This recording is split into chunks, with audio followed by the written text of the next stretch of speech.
Градоначалникот на општина Карпош, Стефче Јакимовски, тврди дека пресудата со која неправосилно беше осуден на 3,5 години затвор е политичка, а не правна.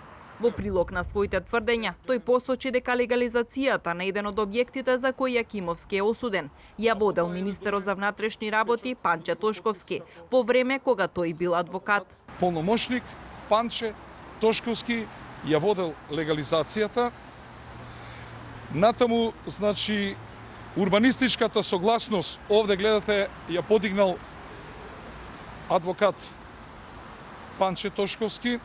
Полномошникот Панче Тошковски до нас има доставено изјава заверена на нотар од страна на собственикот на објектот дека објектот го поседува повеќе од 20 години и дека, потенцирам, објектот е диво градба.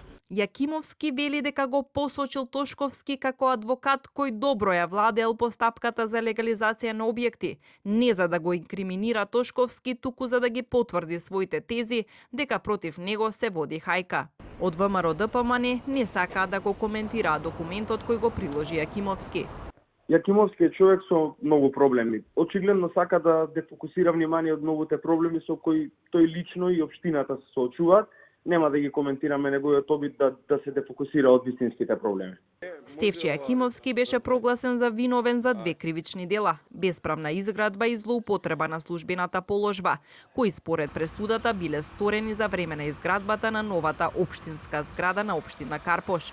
Судот исто така одлучи зградата да биде конфискувана во корист на државата.